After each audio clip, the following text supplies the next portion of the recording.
Hi, this is Carrie Z. And I'm Ann Z, the Z Sisters Pickleball channel. Today we went to our local courts and they were full. It's a beautiful day here in Marin County, California. So we brought our portable net to the local elementary school nearby and we found a colorful 4-square court.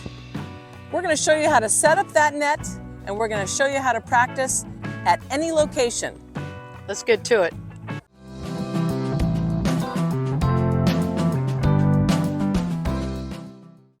We have our entire net in its own zippered canvas bag. First thing is to take out all the parts in the bag and lay them down. Our brand has numbers on the pieces so you can match them as you assemble. There are 2 end pieces which can go to the sides. Carrie makes a common mistake here on her setup pointing that stick up. It should actually go along the bottom and point downward. Connect the bars across the court and put the middle bar in the center, sliding one piece all the way through.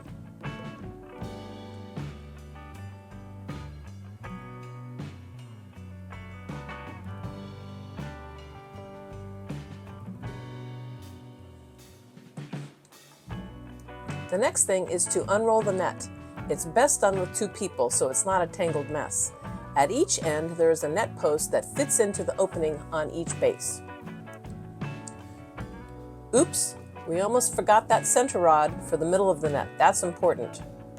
You may have to unvelcro the top straps near the end and redo them if it's too tight initially. The final task is to measure the net so its correct height is 34 inches in the center and 36 inches along the sidelines. Making those little adjustments are all part of the setup. It can make a difference of whether the ball hits the net and goes over or not. It took us a few minutes to get set up, but we have a tape measure in our pickleball bag. That way we can check out if the net is the right height. One of the things we're going to bring with us next time is a broom, because we have some leaves back here and we don't want to slip on them. So that's something to put in your car during the winter months. There we go. All right, let's play. These are 8-foot squares. So we want to make sure that we have the no volley zone at 7 feet from the net. I always carry some tape in my bag and we're going to measure first. We're going to measure 7 feet from the net.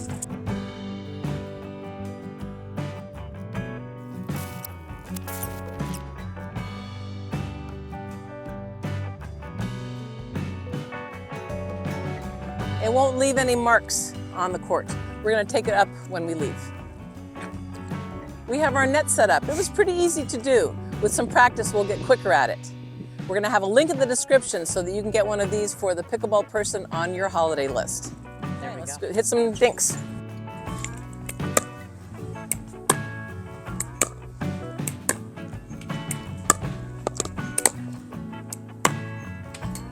Getting used to the surface here. Yes.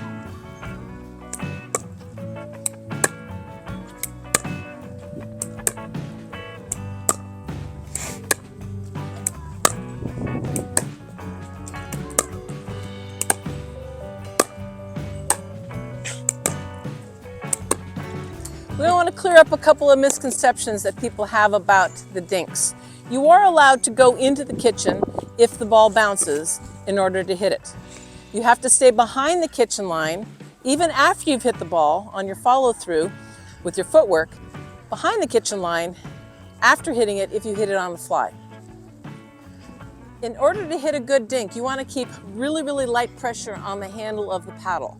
You don't squeeze too hard. Carrie likes to call it about a 1 or a 2 in pressure. Also, the arm is going to be moving from the shoulder, just as one unit. We're not going to be bending the wrist and making all sorts of crazy swings. It's really out in front and nice and softly as we hit the ball.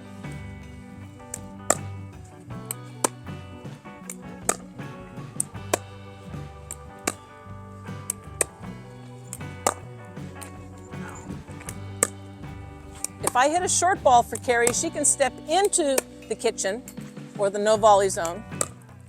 If the ball bounces. If the ball bounces. If it's on the fly, she has to be behind the kitchen line.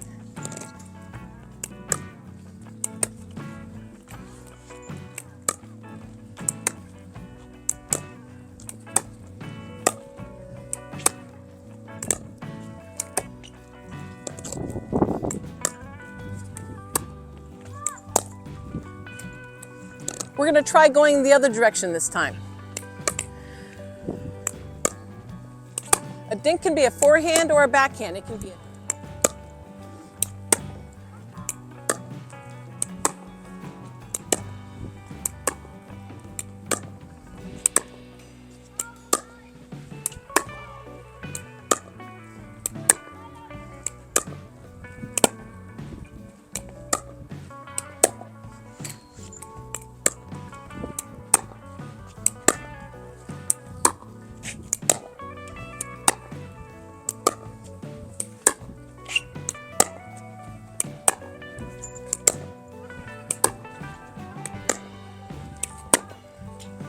That was a good rally. It's time to go. Now we're going to break down this net.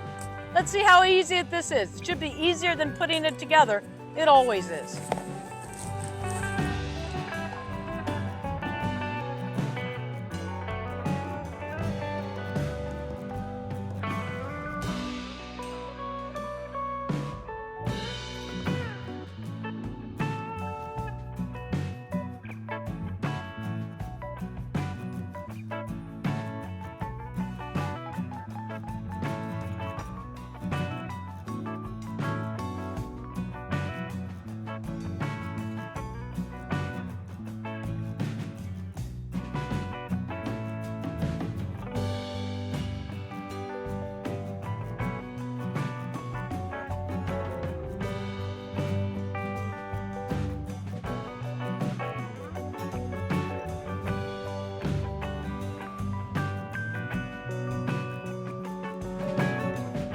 There we go. Now we're going to leave things as we found it. We're going to pull up our tape.